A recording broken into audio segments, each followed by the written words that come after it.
So good evening, everyone. Welcome to Advocacy and Partnership for Positive Change in Special Education. My name is Beverly Wong, and I'm the Advocacy and Civic Participation Manager at Parents Helping Parents. We're very excited to have you here with us tonight.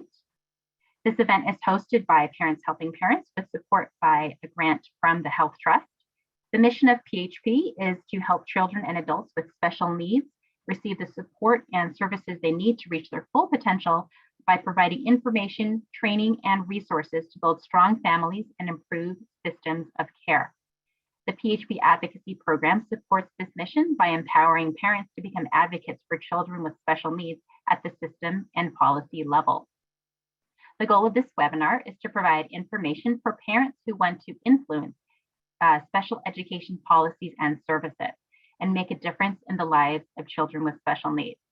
Many of us have already been advocates for our own children on a daily basis. As a parent, you have incredibly valuable voice and unique knowledge to help improve access and outcomes for not just your child, but for all children with special needs. Through tonight's presentations, you'll gain understanding of how the special education system works and how you can partner with key players and other parents to make positive changes at the school, district, state, or even federal level. So, without further ado, I'd like to introduce our first presenter, Kristen Wright. Kristen is the Executive Director of Equity, Diversity, Early Intervention, and Support Services at the Sacramento County Office of Education. Previously, she served as the State Director of Special Education at the California Department of Education.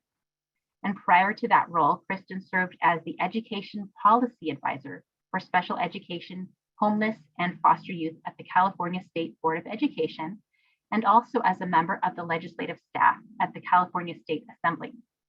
She has a bachelor's degree in sociology, a special education teaching credential, and a master's degree in special education from California State University, Sacramento. Kristen will be presenting tonight on the special education structure and landscape and how to build partnerships with key players in the special education system. So let's welcome Kristen. Good evening, everyone. It's a real privilege to be here.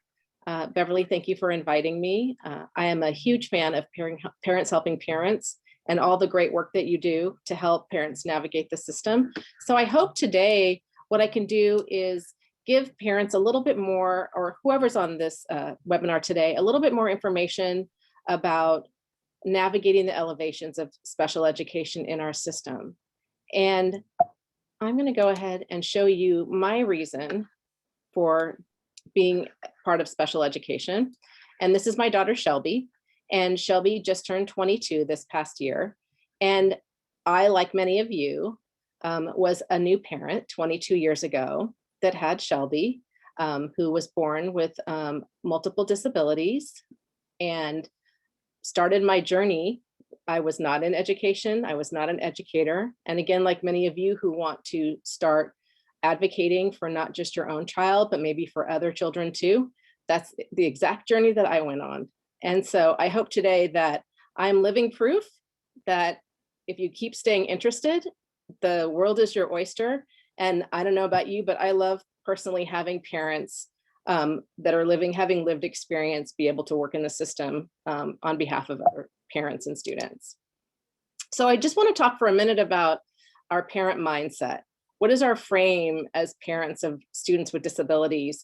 And for me, you know, when you have a new child, you see the world with endless possibilities. And it's not really until you enter the system that someone starts maybe telling you that something might be a little bit different for your child. And so sometimes, not all the time, sometimes the system's mindset for students with disabilities is lowered expectations. And what I want to leave you with a little bit today, as you're thinking about advocating, is that you don't have to have lowered expectations to advocate for access for children with disabilities, because we know that everyone learns really differently.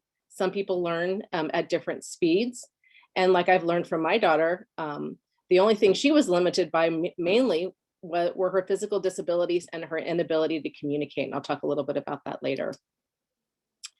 So let me move this over to the side here. So I want you to remember today while we're talking too, that all children in the system, including students with disabilities, are general education students. So when you hear, oh, well, general ed students do this and special ed students do that, I don't buy into that. I buy into all children are general ed students. They are just like anyone else. They earn dollars from the system as general ed students. And then on top of that, they might need special supports and services, which helps them qualify for special education. And I also want to remind you all that inclusion is actually a right. It's not a privilege. So you don't have to qualify to be included. By law, all kids should have the opportunity to be included with their peers and in education. So if we're talking about the different levels of our state, one of the important things to know, and I'll liken it to when you get a traffic ticket. Okay, so when you get a traffic ticket and you have to pay it, you go to your local, maybe your city clerk's office in your city. You don't go to the White House to pay it, right? You go to your local place to pay it. It's kind of the same thing with education and special education. You have to know which elevation can solve your problem for you. And sometimes we jump from school that you see there all the way to the state when maybe our district or our SELPA could have solved the problem for us. So let's talk about what happens in each elevation, because it's really important to understand that so then you know who to go to. So just to sort of set this, you probably all know that the Individuals with Disabilities Education Act is that federal law that really allows for our students to get all that they need in order to access their education. And this really sets the expectation that every state has to follow. It's not a choice. Every state has to follow the IDEA. And so when we're navigating, let me just shrink this down here. When we're navigating these different elevations, what we know is that we start at our school, right? And at our school, we know that our child has teachers, a general ed teacher sometimes, most of the time, and a special ed teacher, a principal, a school psychologist, and probably other people at the school that know and work with your child. There are so many problems and positive things that can be handled at the school level, right? It's where your child receives their education and their special ed services. And really knowing that the principal is your ultimate school decision maker, a lot of things can be handled by the principal. And that was a surprise to me. I often went to the district and told them things. And what they always asked me is did you talk to your principal? And it wasn't until I had a principal who really wanted to go to the IEP that I understood that principals have a lot of power, and they're really the instructional leaders. Now, what happens if you can't, if you're feeling like you can't get your needs met at your school? Then you go to your school district and you tell your school district, hey, I've talked to my principal, I've talked to my kid's teacher, I've talked to my IEP team, and I still don't feel like things are going well. So sometimes districts can go ahead and come talk to your principal, right? But other times, they need to intervene further. And that's where sometimes they will be able to go and solve the problem before, like in due process, they'll solve the problem before it gets to the next level. So I don't know if you've ever heard a district called a local education agency. Why does that matter? It matters because you're going to hear those terms as you start advocating for your child and for other children. A lot of times schools and school districts are called local education agencies. That matters because every local education agency has the responsibility to follow the IDEA and make sure that your child is receiving a free, appropriate public education in their most inclusive environment, sometimes called the least restrictive environment. So the district is going to work with your school to make sure all the supports and services are in place. And then they're going to help solve those problems. And they can also come to your IEP meetings. Sometimes that's a regular thing districts do. And in other districts, the district staff do not come to IEP meetings, but every parent has the right to ask. So what if you're not feeling like your district's listening to you? Then what do you do? Do you go straight to the state? Well, you could, but it also might be a good idea to go talk to your SELPA director. What is a SELPA? It's kind of a weird term. SELPA is a special education local plan area. And your SELPA is really responsible. So if you're in Washington, D.C. and you're working for the feds at the US Department of Education, and you look at California, you say, oh, the SELPA is a special education local plan area that's responsible for making sure all the kids in their area are getting their IEP met under their free appropriate public education. So really the SELPA helps to support the districts and make sure the districts and schools can meet all the needs of all their students with disabilities in their region. So making sure that they have the full continuum of placement options, of services. And there may be some of you who have kids in more restrictive settings or in a non-public school or something like that. SELPAs make sure that you have all those options available. SELPAs are also responsible for what's called alternative dispute resolution. And alternative dispute resolution is something that can be offered to you. So if you're having some difficulty with your district, the SELPA can help you and have someone come in to sort of help solve those problems. That's sort of the next level. So you see that we're not going straight from your school to the state. There are those levels in between that can really help you. So it's always better to try to problem solve at the lowest level of the system. And let's talk about the state for a second. The state is sort of what I would call your final place that you would go to see. Hang on just a second, sorry. I don't know why this isn't working. The state really ensures that every district and charter school is following the IDEA. So I was the state director of special education, and my job was to work with my staff to make sure that they were monitoring all the districts in the state. Well, there's a lot of districts in the state. And how do they do that? They collect data on all of our students, and they see how our students are doing. And for the districts that they see as having issues, like maybe their assessments are low, or their kids don't have a lot of access to general ed or something like that, the state might say, hey, I think you might need to improve in these areas. And so the state monitors districts, and they also provide technical assistance. They also work to improve the quality of special education in the state by implementing grants and those kind of things.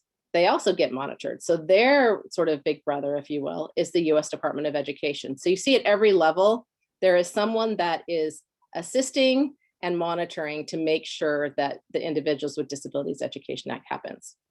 The state also receives state complaints. And I know your colleagues at Parents Helping Parents often take calls, and then if it's necessary, they can refer you on to the number that you would call at the state if you needed to file a complaint. Now, again, what we would hope for is it's always better to try to problem solve at the lowest level. First of all, because the people at the lowest level can usually solve the problems the fastest. The second and a really important reason is because the lowest level that you solve a problem at or you are assisted to solve a problem at helps to retain the relationships, that keeps the relationships with you and all your school staff. And as you know, that's really important, because if everyone feels like they're being heard and are working as a team, it's always better for our kid. Now, does that always happen? In a perfect world, yes, it does happen, but that doesn't always happen. So it's important for you to know each level of the state.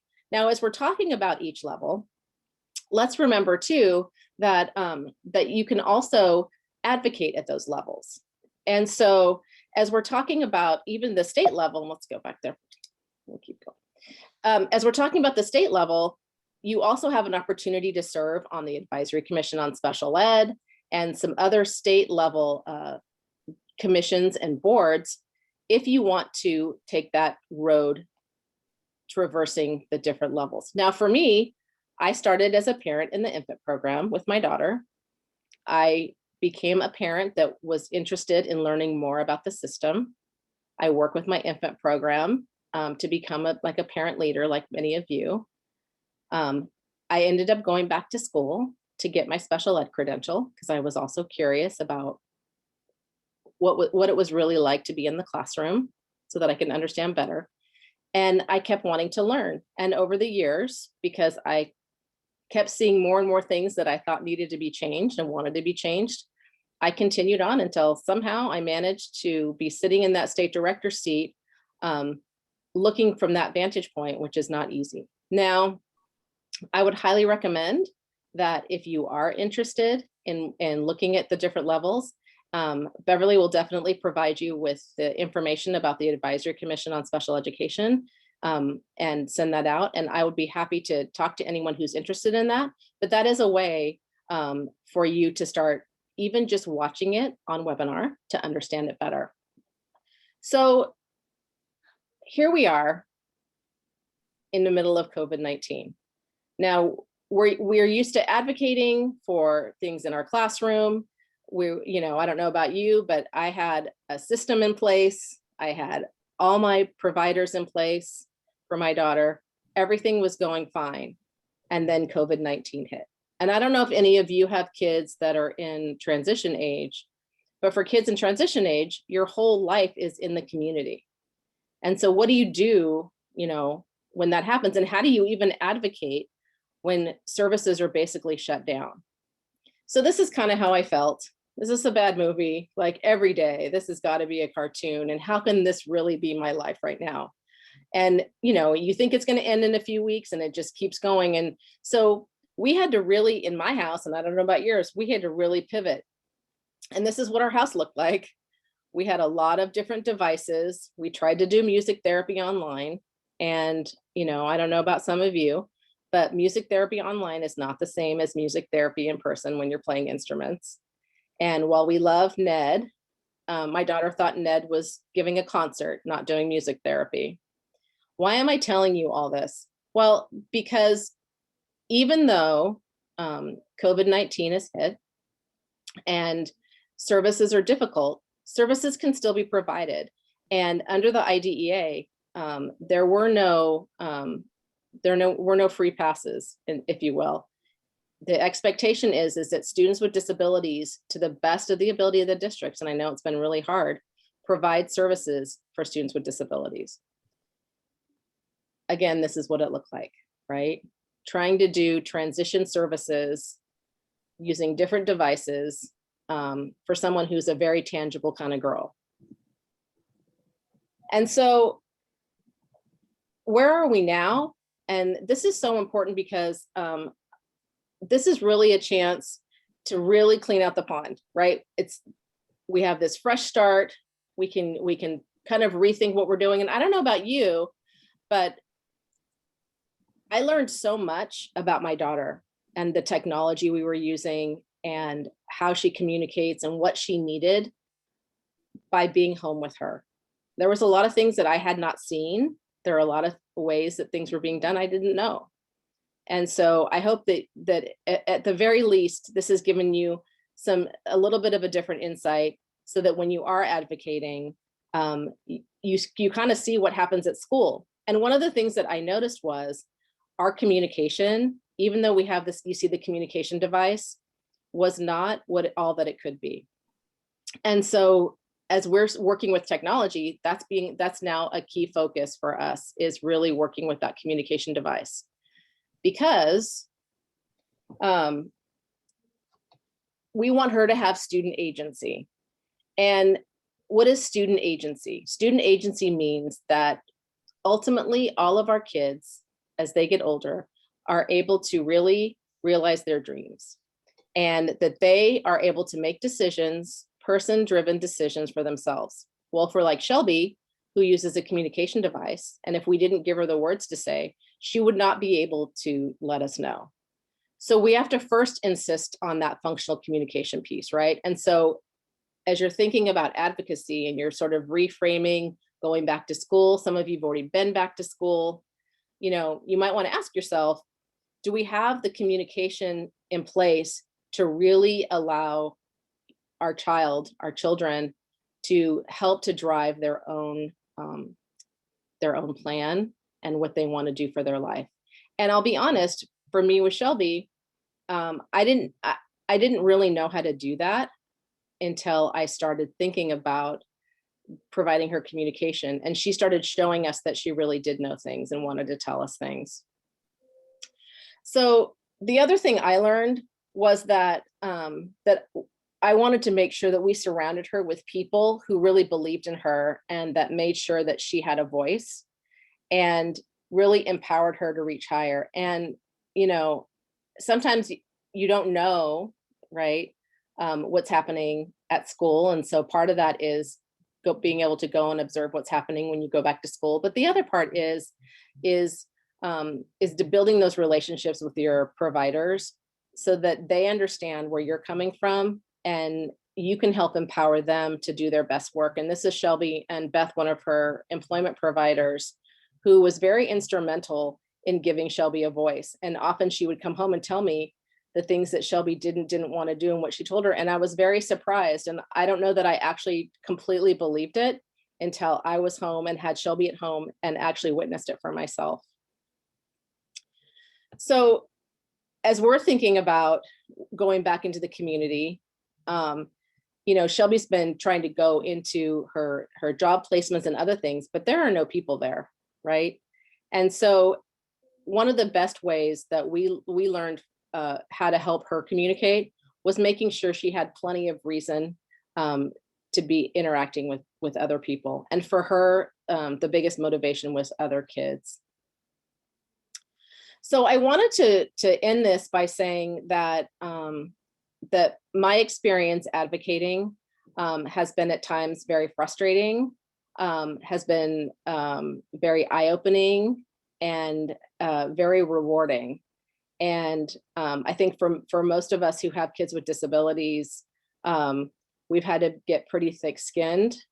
So what I try to do now, and for people who knew me when I was first, you know, the first 5 or 10 years as a parent, I would call myself pretty aggressive. And what I came to as I started to get older and continue to advocate and also sat on the other side as a teacher and as a administrator was that most people that I came across really wanted to do good and they wanted to help Shelby. And sometimes they didn't have the tools and the support necessary to do that. So that's where we come in as parents and as parent advocates, is just making sure that all the supports and systems are in place, but also making sure that that our children have a chance to have their own agency. And the reason that I want to show you this video is sort of the last piece to this puzzle, and I apologize for all of my issues with my computer, but this is Shelby in the pool. And for years and years, we went in the pool with Shelby and we held her in the pool because we thought the pool was too dangerous for her. And it wasn't until we got a swim instructor who said, I'm going to teach Shelby how to be safe in the pool, and Shelby's going to be on her own in the pool. And the noodle gave Shelby the agency and the joy to, sorry.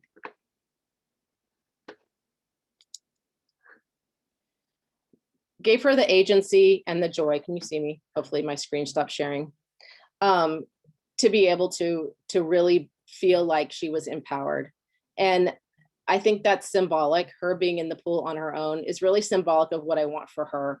I want for her to be able to be on her own, of course, with our support, but to be able to make choices for herself and feel what it feels like to truly be free from having to depend on someone every minute.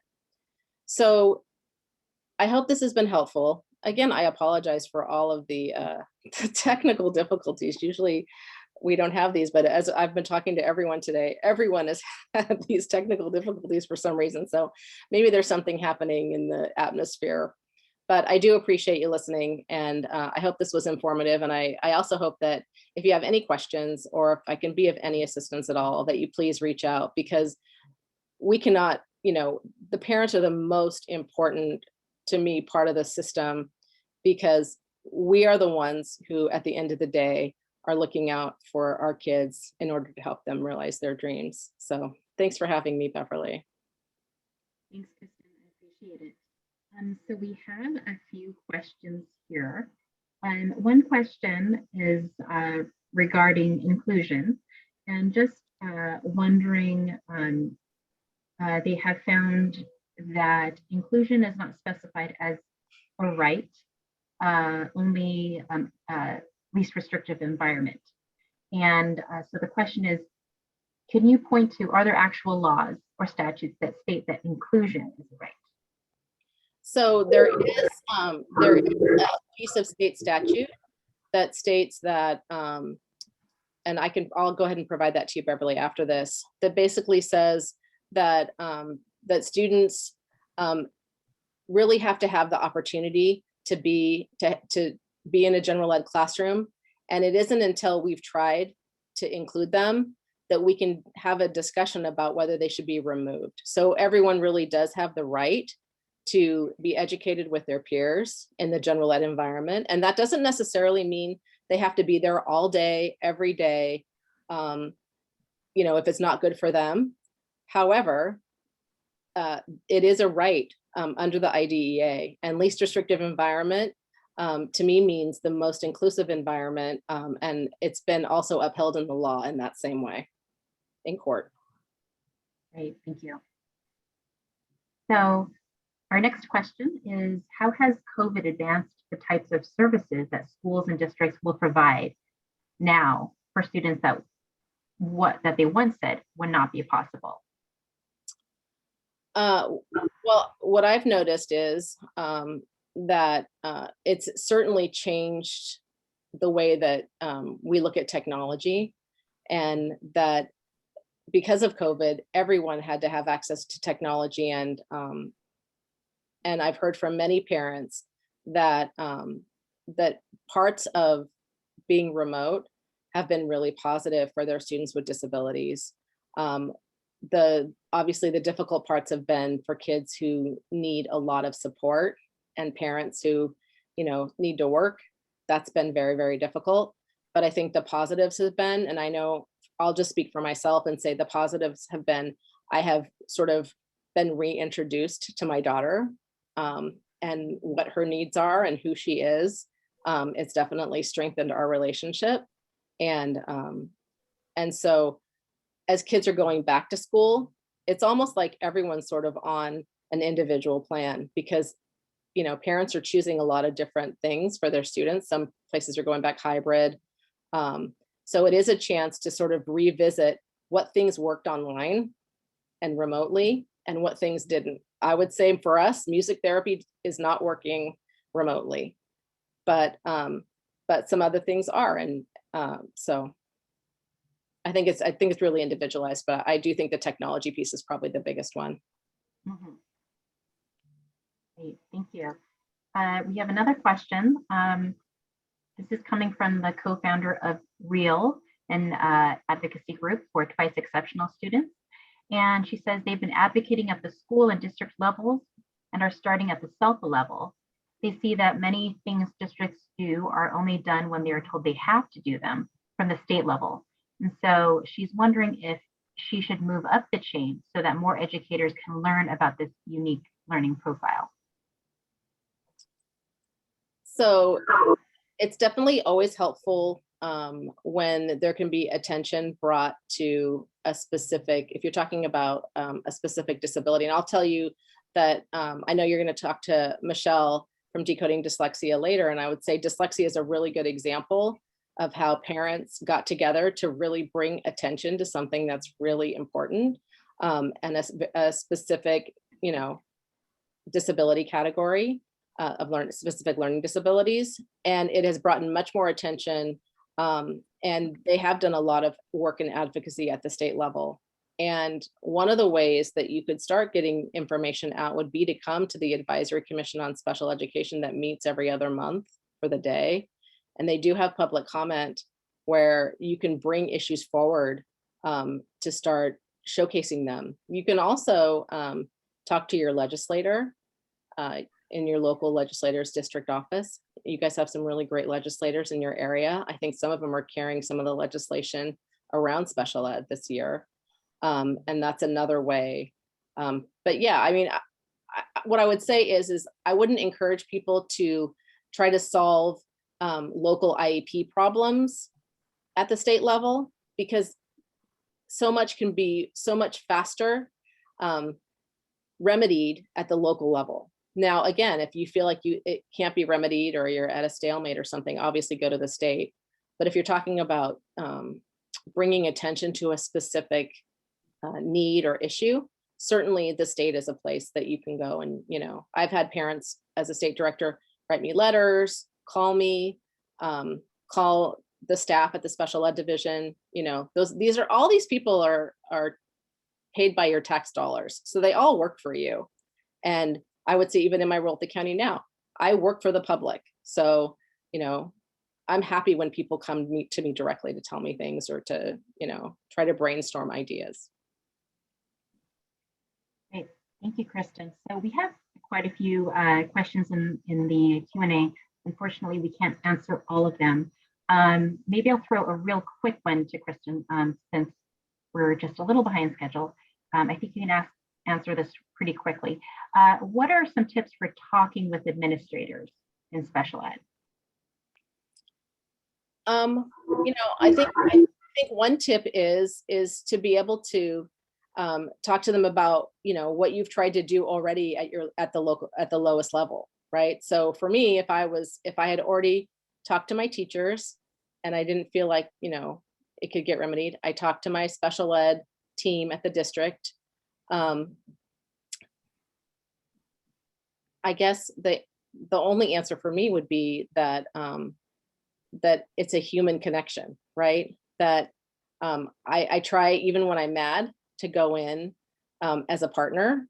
And sometimes that's not always easy. And like I said before, I've been accused of being aggressive early on. And I learned that that you get a lot more bang for your buck if you go in as a partner and as a problem solver. The other thing is the more I've seen, the more you're involved in your local school or local district, and the more you get to know the people there, it's just helpful because then you get to know the system. And you can't put a price tag on your system's knowledge of whatever, if you're working within your district or whatever. And I hope that many of you are, at least gone to a CAC, a Community Advisory Committee meeting at your SELPA, or a local control accountability plan meeting at your school or your district, or your site council at your school. Because again, all of our kids are general ed students first, and we're trying to set up a system where everyone's included from the beginning, and that special ed doesn't have to be a place, that it's a support and service that comes along with our students that get access to everything everyone else does. Great. Thank you, Kristen. So, and I can I'll look through the Q&A and I can type some answers if you want me to. Thank you so much. Thanks for having me. All right. Thanks, Kristen. Appreciate your sharing your expertise about the special ed system and how to work with the different levels and going up the chain of command. It's really important to understand the key players and how they work together so we know where to start, how to direct your advocacy. So thank you so much for being here and sharing that. So I want to introduce our next speaker, Jose Arenas. Jose Arenas is the Vice President of Community Organizing for Innovate Public Schools. He has over 20 years of experience in community organizing, grassroots leadership development, and nonprofit management. He previously worked for People Acting in Community Together, where he organized public school parents and teachers in East San Jose to launch the first high-quality school options in the Alum Rock School District, including new charter schools and new district schools. He also served as executive director of the San Diego Organizing Project in San Diego, California. So he's here today to present on how parents can organize together and collaborate with school systems to create positive change in schools. So welcome, Jose. Thank you, Beverly. Good evening, everybody. Like Beverly said, my name is Jose Arenas, and let's see, I want to talk a little bit about community organizing and a little bit about my history and dance with the art and discipline of politics in public life that's called community organizing. And so appreciate the opportunity to talk to you and for what it's worth, share a little bit about maybe tell a story or two in the next 10 minutes and then open it up to questions. So I'm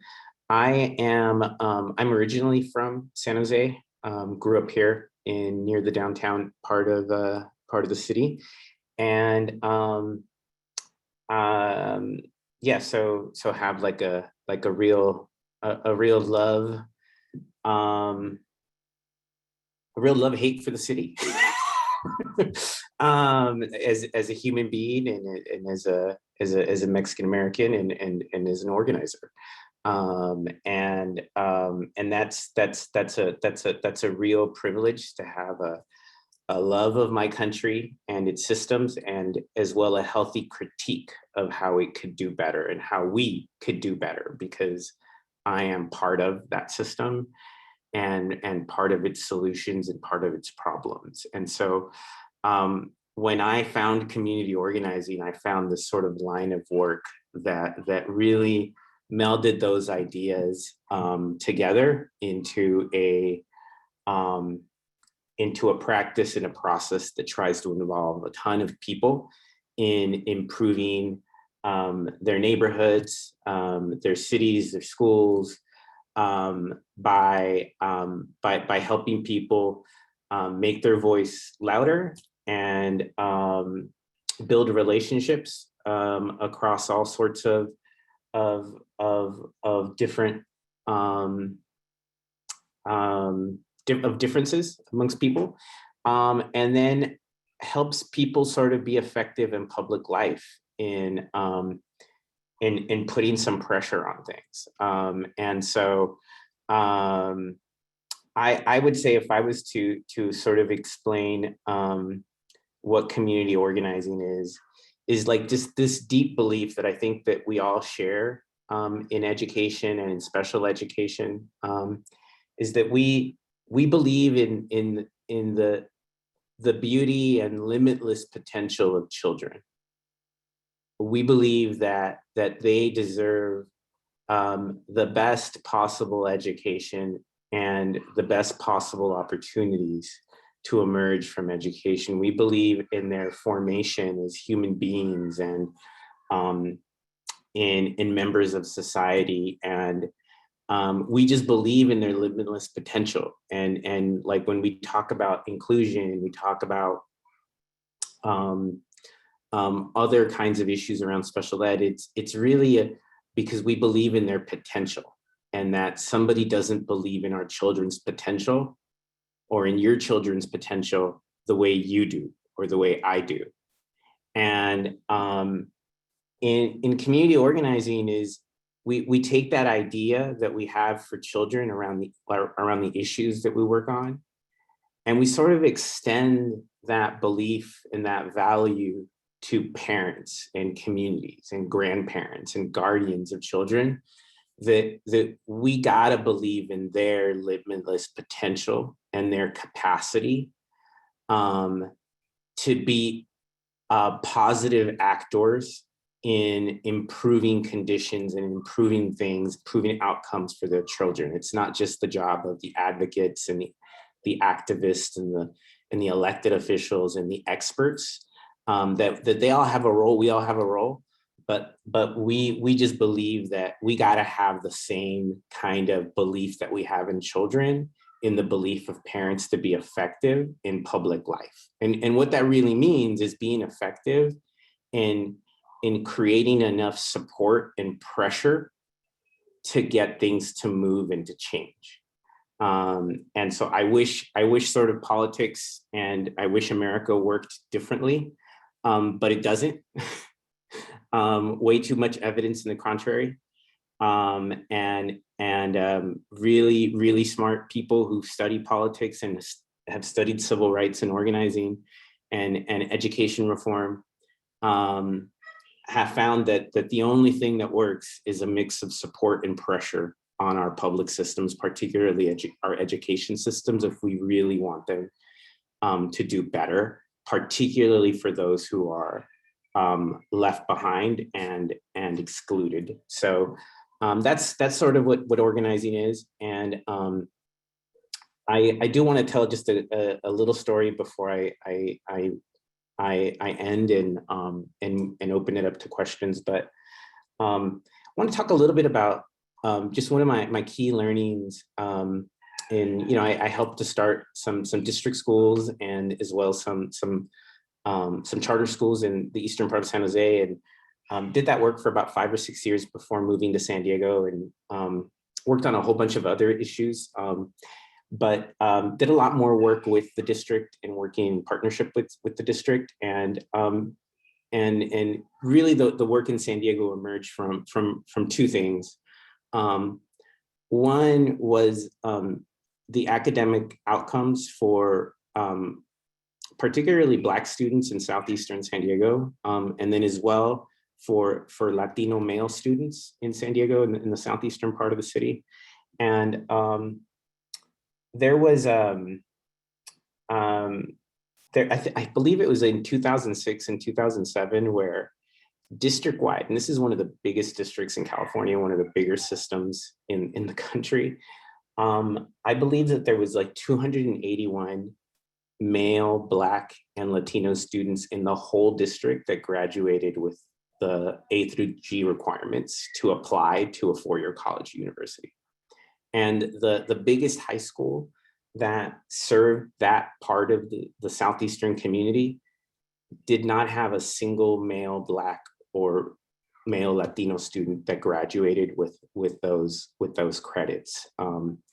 And that really launched us into a bunch of work over like probably 3 or 4 years of really meeting hundreds, if not thousands, of parents through congregations and nonprofits and other advocacy organizations. And then building a team of people, building this sort of organization that was sort of anchored in this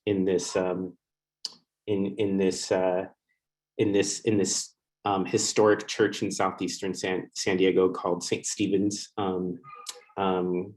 Church of God in Christ Church, and which had been like this institution in that part of the city. And we built an organization there and really started to try to figure out what could we do to improve things. And that just launched us into understanding sort of what the district was doing in redesigning a lot of the comprehensive schools into smaller schools.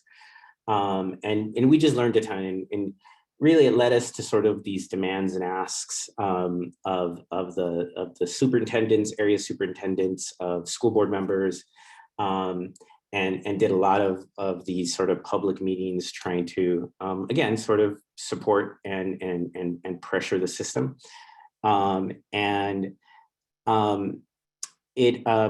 We managed to do some stuff, to do some policy work around improving the local high school, where the high school was being shut down and restarted. We were able to get like site-based budgeting and different autonomies, and it was a district school, continues to be a district school. But it as well launched us into this idea where the district was really struggling with kids that weren't attending school, that had lots of other either social emotional issues, family issues, just built environment issues, and really understood from the perspective of the district sort of what they were dealing with. And as an organizer, that like it was invaluable to sort of learn that. And that work subsequently launched us into eventually pushing on the city and county. Like we did a bunch of research and found out that most of the parks and recreation budget in the city of San Diego went to the beaches and the tourist areas, and very little of it went to services, and or definitely did not go to neighborhoods. And if you know San Diego or know San Diego well, the topography and geography is pretty apparent when you drive around outside of the non-tourist areas. But still a beautiful place. But it launched us into trying to get the city and county back into the business of working with schools and working with law enforcement and county services, and really trying to build out an Office of Youth Development, which took us probably 5 or 6 years on top of the first couple years that we had done. But we eventually were able to start an Office of Youth Development, which is still there. Didn't get everything we wanted, but I think we moved the city closer. During the time and after the time I was there, I think we moved the city closer into the center of working with schools and getting back into the business of serving youth in neighborhoods more. There's a lot of other political work that happened. Less successful on the county. County government was tricky, but I also really, and though we had a lot of success, probably moved tens of millions of dollars, and probably more like over the years. And it's like, this is like regular ordinary people doing this, and this sort of small nonprofit organization with, I think we had like 7 people on staff.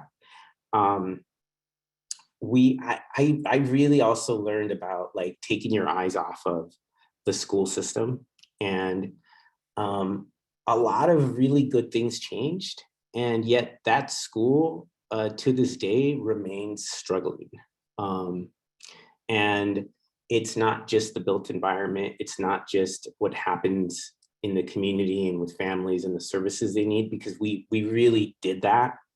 And it's not to say that work was perfect, but that there is also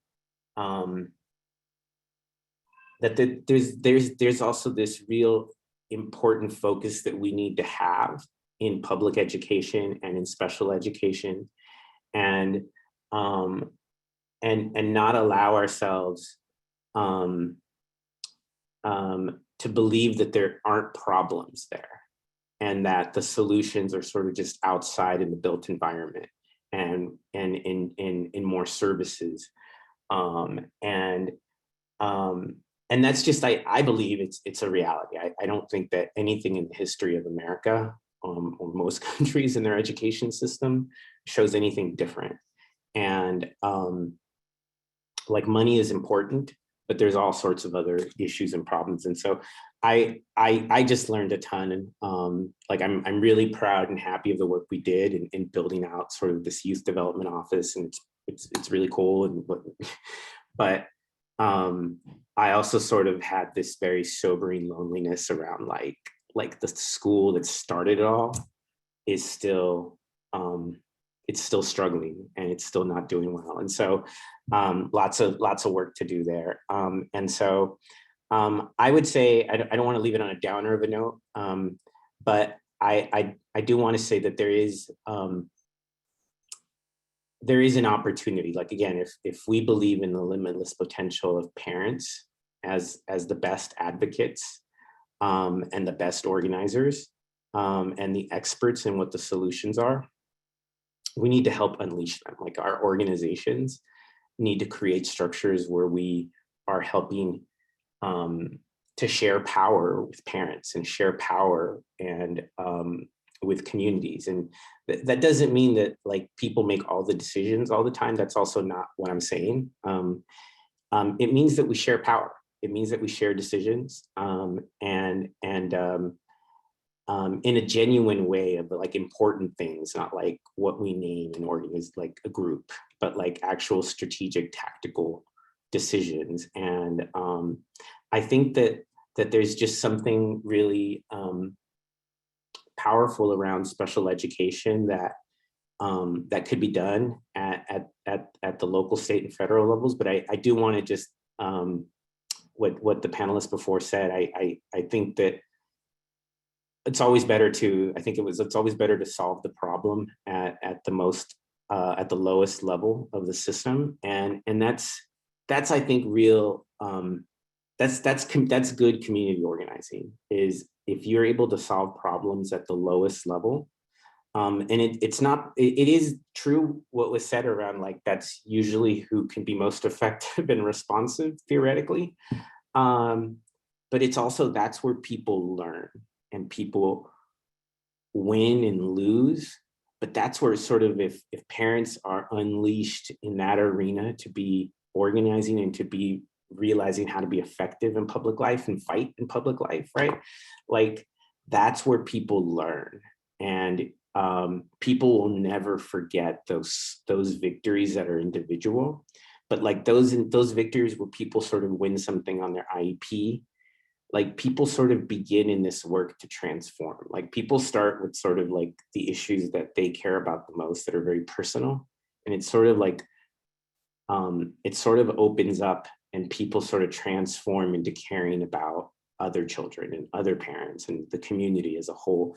And so there's just something really beautiful about starting very local and then eventually sort of growing. Like we like my organization has been around for about 8 or 9 years, and we're barely starting to do state work. We started doing regional work probably like three years ago.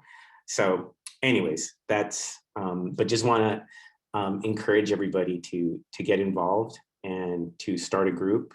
And there's lots of good organizing organizations in Santa Clara County and in San Jose and in San Francisco County and in the Mid-Peninsula, and just really encourage people to plug into something and start where you are. So I think I'll stop and I'll go to questions and I'll look at my time and see what.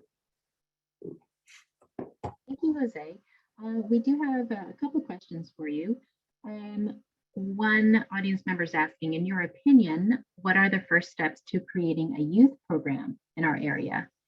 More access to services and resources, bringing the community together to support the social, emotional growth, both within the school system and outside of schools, but within our community. Yeah, those are great questions. I'd say that really there's this really big opportunity right now because of the pandemic and the size of COVID relief coming from the federal government. It's like this insane amount of money, coupled with the fact that the California budget depends so much on the economy, and the California economy, it's pretty scary, but it's actually done really well during the pandemic because of very rich people and tech industry and all that stuff. And I'm sure people have seen it in the news. But school systems actually this year, maybe next year, maybe 2 more years will probably be okay. That's a guess. It's not, I don't work in the school system. But there are significant pots of money that are geared towards nonprofits and towards social emotional learning and learning loss. And so I'd say that, like, really important to track and ask, you know, your board members, your districts, other organizations that you're active in around, like, are they advocating and tracking those monies? It's a lot of money. And so I'd say that there is an opportunity there. I think there's also some work that we're launching. I won't say with which legislators, around looking at Proposition 63 and ways of either incentivizing counties to use more of that money for social emotional programming for youth and families, particularly for students, I should say. There might be an opportunity on the policy end of figuring out is, like, how do you expand the definition of mental health in terms of Proposition 63 to include more stuff, for more of what I think the person asking the question was talking about. So, like, it's the right time to be asking these questions. So Right. A lot happening at the state and federal level right now. So I have actually 2 people who asked a similar question, and I think overall what they're asking is, how do we increase parent involvement in our groups? Oftentimes there's only a core of active people. How do we increase engagement from the greater membership? Yeah, it's a great question. I'm going to answer it probably 2 different ways, and I'm happy to sort of offline you if people want to contact me, or like good organizing is sort of like this process of becoming, and which means that people have to sort of go through these stages of development of, like, awakening, right? Realizing, oh shoot, I'm not in a good situation, I need to do something about it. And I'm not alone, right? That's really key in this kind of work. Like your question around like, how do we grow the group? It's like people, we got to work hard at awakening people and awakening ourselves. Like, what are we doing as an organization that is impeding it? Gotta have lots of points of entry for participation. So people gotta have roles. So if like your groups have a very static structure of leadership where there's like always a chair, it's the same chair, there's a president, that's gonna make it really hard to bring in new people. Like nobody wants to go to something where they're just gonna listen to the pros talk. Generally that's built for non-involvement. Generally, that's not a rule. And then people got to feel like they're part of a community and that they're learning skills, that they're learning hands-on, not just, you know, being talked to. And so I'd say that, so a lot of what you're doing in your organization is that, but I would say that you gotta meet with people. You gotta go do what we call one-to-ones. Is when I was a young organizer 25 years ago, and I was 17, 18, and I was 19 when I started. They literally gave me a list of like 400 people that went to this meeting, and they're like, call everybody, see who meets with you, and go do a one-on-one. I was like, what's a one-on-one? That's how I built my first group. Is I just literally met with everybody who would meet with me who had gone to this meeting, and I wanted to know what they thought about the meeting that they went to, what they would do differently. I learned about the issues that they cared about, how they got there. And I tested whether people want to get involved, and people had a passion or a spark or something. And there's no shortcuts to that work. And it's also very human work. That's like the trick of Silicon Valley and tech companies, right? Like they fool everybody. We fool everybody into believing that like it's social network. Everything is a social network, right? Like they've built these empires across the globe on the idea of human networking. It's like old as time. And so you build your organization by like being in relationship with people and doing just good social networking and finding other people that are like-minded with similar interests or problems or passions or anger, whatever, right? And then they're put on a path towards becoming, towards learning, and towards transforming. That maybe like I started just caring about special education issues or Latino issues, but like I begin to at some point in this journey care about the humanistic, care about society, and that I think is sort of what it is. The other is people stay involved and get involved when they get to participate, particularly in important meetings. So in organizing, we do these things called research meetings, where we're like trying to meet with either elected officials or bureaucrats, superintendents, deputies, experts, people that are sort of experts on these issues. And that's sort of the way democracy is supposed to work, right? Is that like public servants meet with the public when the public asks, because the public are not the experts, right? And there is nothing like those meetings, because people for like an hour in their lives, they are planning these meetings, they're asking questions, and then at the end they're like, what happened in that meeting? What did we learn? How does this inform our next step? And it's like that's the glue that keeps people involved over the long term. So anyways, long answer, sorry. Thank you, Jose. That's very insightful and really useful, because it's hard to get people to, get involved. That's one of the greatest challenges too in doing this work. So thank you so much. So I want to actually transition to our next speaker, and thank you, Jose. Appreciate it so much. Thank you. So our next speaker is Michelle Perry. She is a regional leader for Decoding Dyslexia, California and San Diego, and a special education advocate. She holds a Juris Doctor from California Western School of Law, a Bachelor of Arts in Psychology from UC Riverside, and certificates in special education advocacy from the University of San Diego and William and Mary Law Institute of Special Education. Her work involves empowering parents, spreading dyslexia awareness, and ensuring that students receive the support they need within the education system. So we're excited to have her here with us today to talk about her journey, beginning as a parent and growing into an advocate for children with special needs at the regional and state level. So welcome, Michelle.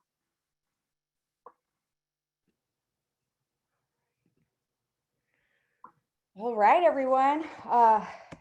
Good evening. I am very excited to be here. Bienvenidos a todos. My name, again, Michelle Perry. I am a regional leader here in San Diego for Decoding Dyslexia California. And I just want to start off by saying, don't worry about having to take notes, because at the end of this presentation, you're going to have access to a QR code that's going to send you to a document that's going to have all of the resources that you need that I'm going to discuss during this presentation. So I just wanted to let you all know that. Begin by telling you about my daughter. When I first heard my daughter say, "I'm stupid," it broke my heart. And when I watched tears streaming down her face as she did her homework, it broke my heart. And when I watched my daughter carry around a Harry Potter book that she could barely read because she wanted to fit in with her friends, it broke my heart. And that is why I joined Decoding Dyslexia, because I wanted to make sure that other kids and other parents didn't have to go through these experiences. And so my hope is that you're going to leave this presentation feeling empowered and ready to start on your own advocacy journey. And so very briefly, I want to tell you about Decoding Dyslexia California. It's a grassroots movement. It's parents, educators, professionals, and we all want what's best for our students with dyslexia and other language-based learning disabilities. And so what we do is we do dyslexia awareness events, spread dyslexia awareness any way we can. We inform policymakers, and we empower parents and educators so that they have the tools that they need to support our students. And so I want to start out by giving you a statistic. 85% of youth in juvenile detention facilities have disabilities that make them eligible for special education services. And we know there is evidence that there is a link between academic failure and delinquency. And that link is welded in reading failure. And so I want to go ahead and share this chart because it comes from the LAT lawsuit, which was filed by Public Counsel and Morrison and Forrester on behalf of students and advocacy organizations, because there is a literacy crisis in California. You can see here that 11 of the 26 lowest performing schools in this chart are located here in California. And these are among the 200 largest school districts in the United States. And they're ranked from lowest to highest average composite test score. So I linked the information regarding this lawsuit. I encourage you, I actually implore you to read the complaint, because this really lets us know what's going on in our state and how important this work is. And if you look at all the highlighted schools, those are our Black and brown communities. Can people see the screen? They should be able to, yes. Great. All right, so why does this matter? This matters because when students don't have the tools that they need, the literacy skills, then they are shut out from society. They have a likelihood of being drop out from high school. They have psychological harm that results. They have contact with the juvenile justice system. And we know that there are higher unemployment rates, for those who are not able to read.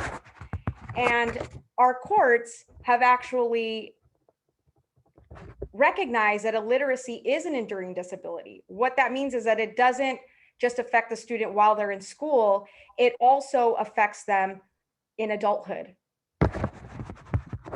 And so I want to share my story with you because it informs you about why I'm so passionate about the work that I do. And I want to start by saying that I am the daughter of Mexican immigrants.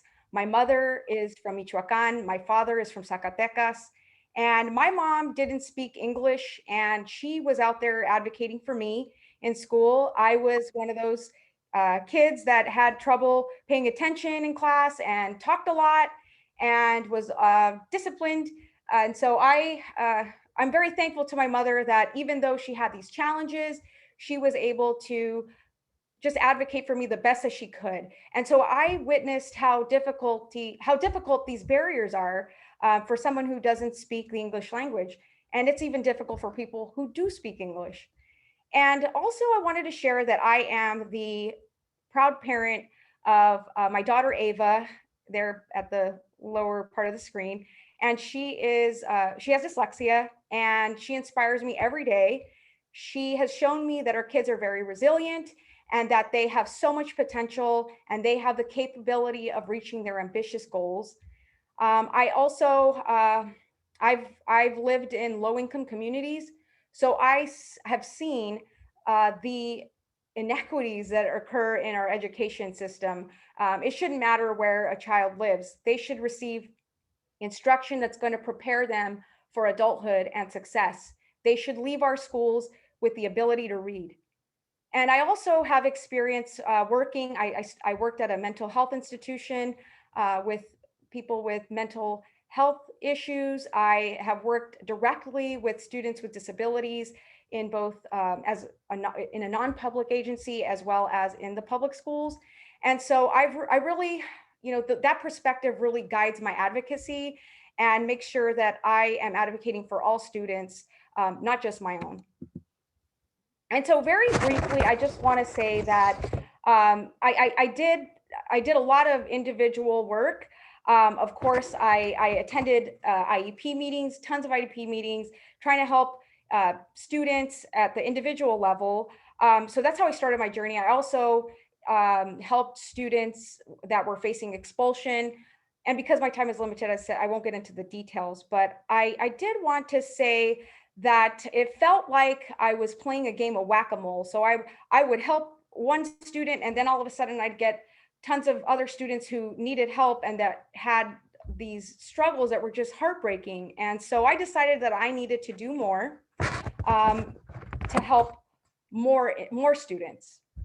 And so although it's wonderful to have the type of events that you see here that Decoding Dyslexia has put on for students, it's great. We get to have children see that they don't have to be ashamed of being dyslexic, that they have a network of other students that they can connect with and share their stories with, and that they feel as though they also have strengths that they can give to the world and share with the world. And so from there, I wanted to, as I mentioned, just really increase my advocacy to include more students and help as many people as I could. And so although I don't speak for the PTA, I want to say that the PTA is an organization that really helped me with, a framework of what kind of system that I was dealing with, right? So I learned a lot about legislative advocacy. I built a network with other parents, and there are amazing men and women out there that are doing incredible work. I went to trainings. I learned a lot about various issues that were impacting our students. And I learned that there are committees and boards that are just, making decisions and having discussions. And I wanted to be a part of those discussions because I wanted to make sure that I was bringing everyone's, these perspectives that I have to the table. I also started attending conferences, any conferences that I could afford or that I could make the time to attend.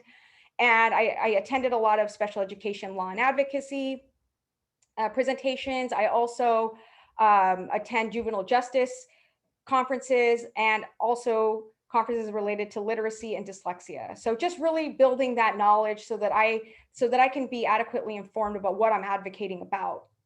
And so Decoding Dyslexia California really helped me to, zone in, focus in on this literacy crisis, because a lot of the problems that we see stem from that. We think about poverty, we think about mental health, we think about mass incarceration, all of these things. If we can tackle the literacy crisis, maybe we can make a dent and really help a lot of kids and adults from suffering. And so Decoding Dyslexia helps us to mobilize parents, to collaborate with other organizations. We inform legislators and educators. And just basically, we want to empower you to make sure that you have the skills, that you have the information that you need in order to effectively advocate, not just for your own child, but for others. And so I want to share some things that I'm really proud of, work that I've been a part of. And so the lower left-hand corner photo, that was some work that resulted from my involvement with the Community Advisory for Special Education Committee. And I wanted to raise dyslexia awareness for our district parents. And so this was something that I was really excited to be able to be a part of. And also, as part of the Community Advisory of the CAC, I was able to advocate for an event where Spanish-speaking parents would be able to learn about their special education rights. And so I'm really proud of that, because that was actually the first parent information night put on by the CAC for our Spanish-speaking parents. But that's not all. I mean, there's also the dyslexia resolutions. That's something you can do as well. Just meeting, reaching out to legislators at your city council level and just saying, hey, I want to raise dyslexia awareness. October is a great month. That's Dyslexia Awareness Month. Would you be interested in a dyslexia resolution? And that's great. We've got kids involved, and it's just a great way for our kids too to see that there are ways to express ourselves and be a positive change. But I also want to encourage you to get creative, because sometimes we think that, oh, we have to do something very formal. We have to do something, where we have to be in business suits or whatever. But no, that's not the case. You can be very creative. So if you look at the lower right hand corner, that was just a fun way for us to get it together and spread dyslexia awareness and raise awareness about our group and make sure that more people got involved. And we did this just by having our kids get involved too. They, created these great umbrellas that had, themes that related to reading. So it was a lot of fun. So don't think you just, attending a meeting is the only thing that you have to do. There's a lot of different ways to do this. And so again, I'll say that I've gone to the state capitol to advocate for increased special education funding. I've gone to the state capitol to advocate for juvenile justice issues. I've gone to the state capitol to advocate for AB 1369. So I just really encourage you to not be intimidated. There are a lot of ways that you can get involved, and you don't have to do all of these things. Just pick one. And so just to summarize, at the district level, what I was doing is I was attending LCAP meetings to learn about, or to actually express my concerns and to say, hey, this is what our groups have, that our students have, and we want you to do something about this. I also attended was part of the Community Advisory Committee for Special Education. And also, if you don't want to do this work at the district level, you could also just, do work at your school level. You can be part of the school site council. And all of the information about this is going to be included in the slides, so that you can learn more about what these committees do and how you can be involved. And then at the state level with Decoding Dyslexia, advocating for AB 1369, which I'll talk about in the next slide, SB 237, which I'll also talk about in the next slide. We were also involved with the state literacy plan, providing input for that, as well as teacher performance expectations. So I've included a lot of information about all of this stuff in the document, as I mentioned. So with AB 1369, I just want to share that one of the great things about it is that it added phonological processing to the identification process of special education. And so why is that important? Because phonemic awareness, deficits in phonemic awareness are a red flag for dyslexia. And what that involves is the ability to manipulate sounds and rapid autonomic naming, which probably makes no sense right now. But I just want you guys to know that this was something that was really important to make sure that our students that had these difficulties were identified. And also it resulted in the California Dyslexia Guidelines, which are used to assist our teachers and our parents and our professionals in identifying, assessing, and basically providing the appropriate information, the appropriate services to our students. But of course, this is not mandatory. They're just guidelines, but still, nevertheless, it's important work, and there's still a lot more to be done. And so I want to talk very quickly about SB 237. And this is a bill that's going to help all students because it embraces a model of prevention, which is what we need. We don't want a wait to fail model. We don't want a model where we're going to wait for kids to lose confidence in themselves. We want them to be successful and get the right help at the right time. And so this bill would provide brief and low-cost universal screening instruments for the risk of dyslexia for students in grades K through kindergarten, or kindergarten through second grade. It does not diagnose children as having dyslexia or replace formal evaluation procedures. It's going to give teachers the tools that they need to better identify risk and to inform instruction. And so I want to also make sure that you guys know that the instruments are going to be culturally, linguistically, and developmentally appropriate. And so some of the strategies that I want to share with you tonight are leverage social media. Sometimes, all it takes is a retweet or signing an online social media petition. Don't be afraid to engage with your legislators on social media. If there's a campaign going on, or if whatever it is that you're passionate about, get involved. Also collaborating with other organizations and other parents. This is really important because, this is how we grow. This is how we become empowered, and we have to be able to lean on one another. I lean on the amazing people that I have met along this journey. I lean on them on the daily. I'm so thankful to them. And it's so important that you stay connected with people, because this work, sometimes it's hard. And it's wonderful to have people who understand the journey, that understand the struggles, and that are there to provide support.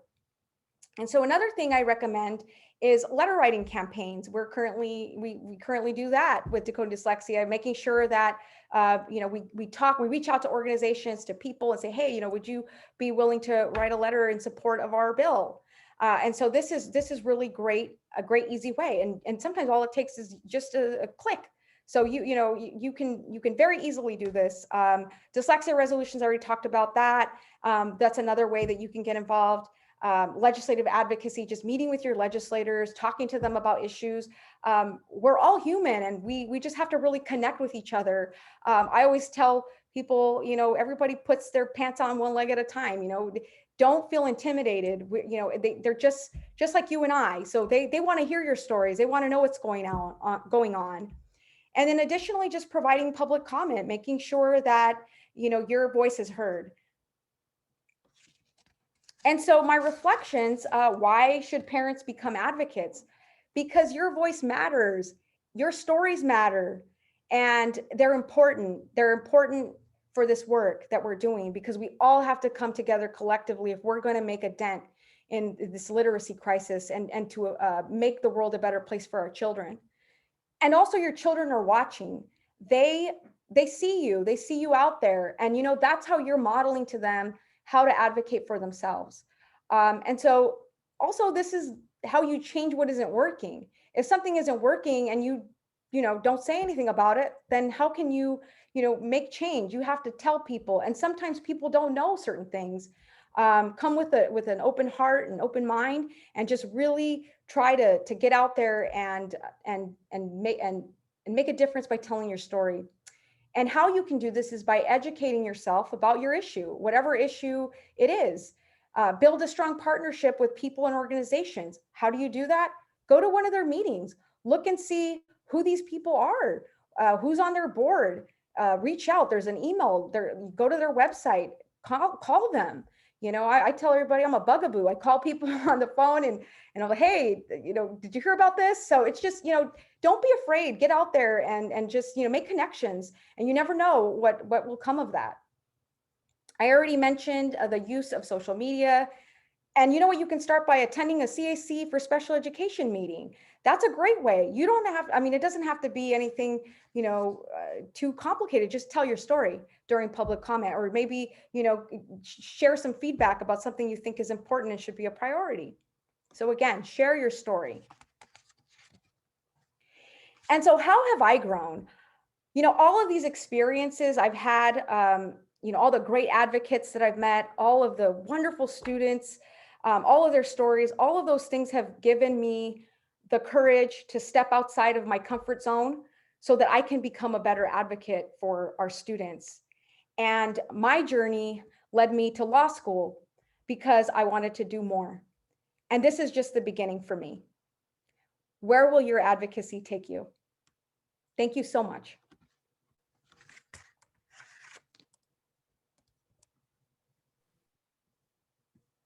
Thank you, Michelle. That was so insightful, and we loved hearing about your personal story and all the great work you've done. It's just incredibly inspiring. And so thank you for sharing that. I wanted to see if there are any questions. We have, can maybe answer one or two questions in here. Let's see. I'm not sure if these pertain to your topic. And so, but if anybody has any questions specifically for Michelle in regarding parent advocacy and engagement, feel free to put that in the Q&A.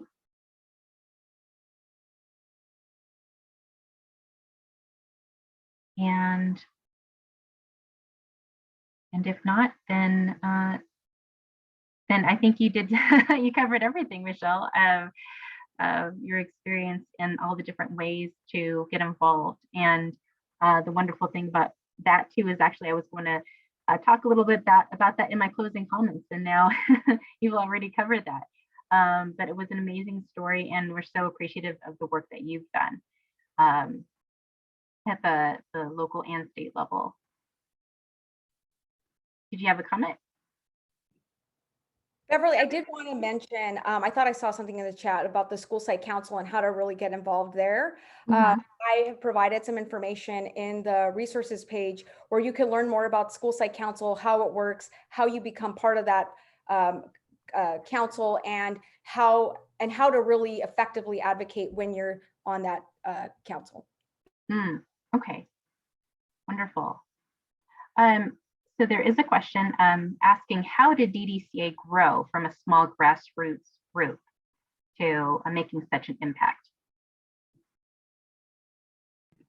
There are a lot of amazing people out there in Decoding Dyslexia that are doing a lot of work, a lot of incredible work, reaching out to organizations, to just a lot of networking, a lot of the heavy lifting, and they're amazing. Toby Meyer, Megan Potente. I mean, I could go on, Rachel Hurd. I mean, there's just a ton of people that are out there that are connecting with organizations using the other platforms to build stronger networks, whether it's, reaching out to a PTA or, all these different ways, putting on presentations that parents can attend.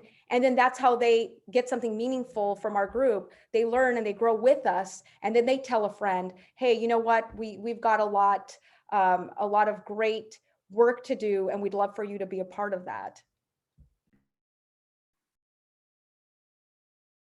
Maybe one question is about language and just overcome the language barriers in terms of being an advocate. Do you have any thoughts on how that can be overcome? Is the question, if somebody doesn't speak the language, how can they advocate effectively? Is that what the question is?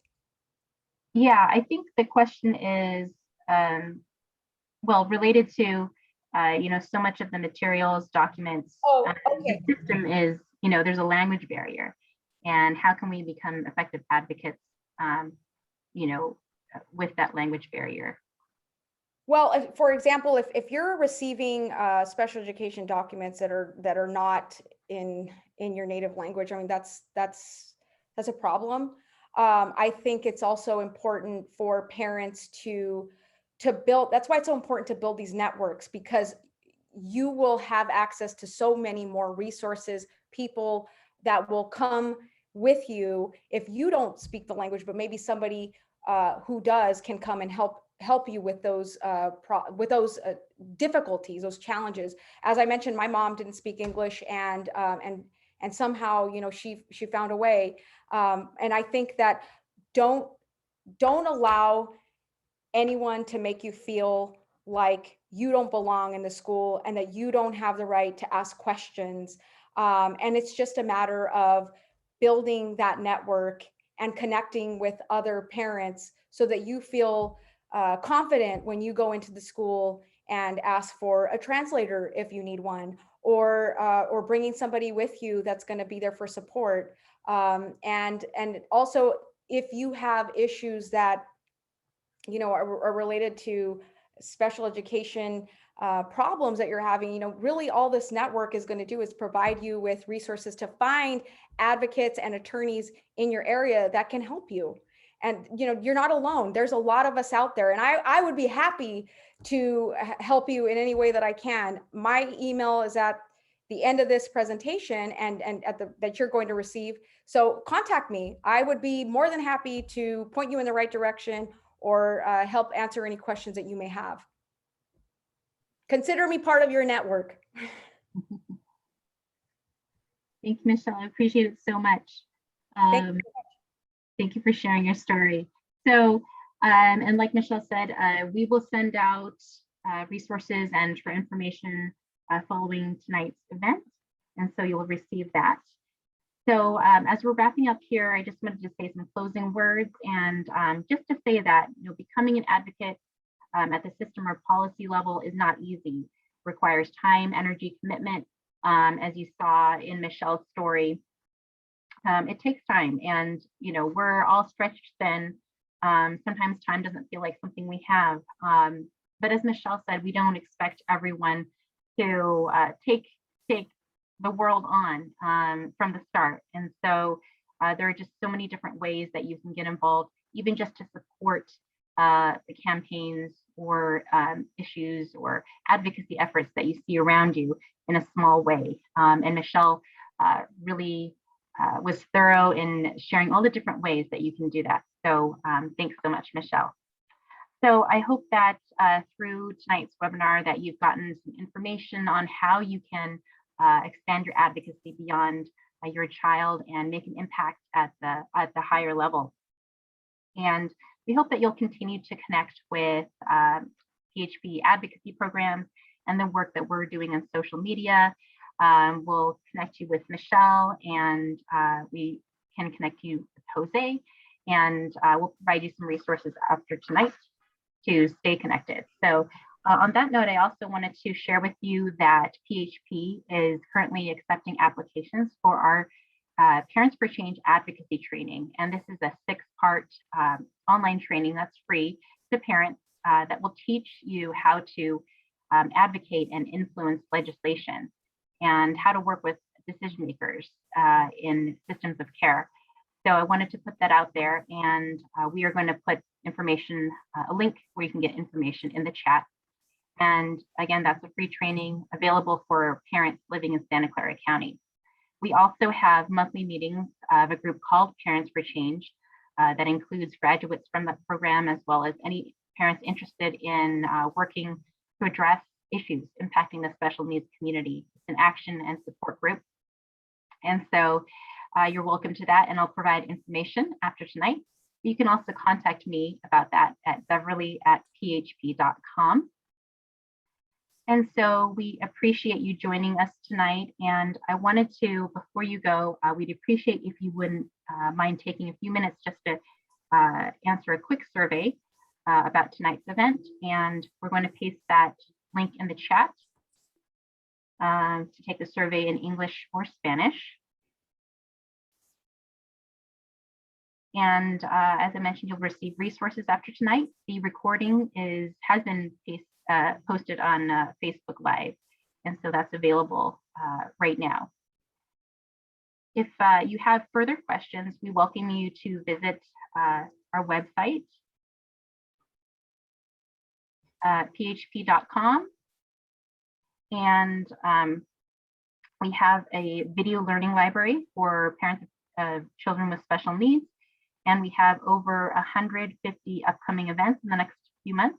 If you live in Silicon Valley and need one-on-one assistance, we are available to offer support. So feel free to contact us or visit our website. And if you're out of this area, you can visit a website at parentcenterhub.org to find your local parent center. As some of you know, most of our PHP webinars, support groups, and services are free. And so we're committed to providing innovative, high quality online content to families like yours.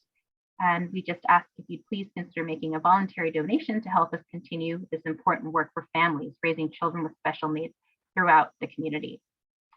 And so we thank you so much for joining us tonight. Please, again, if you wouldn't mind going to the survey in the chat and sharing with us your feedback. We truly appreciate it. And just want to say thank you for joining us and have a wonderful evening.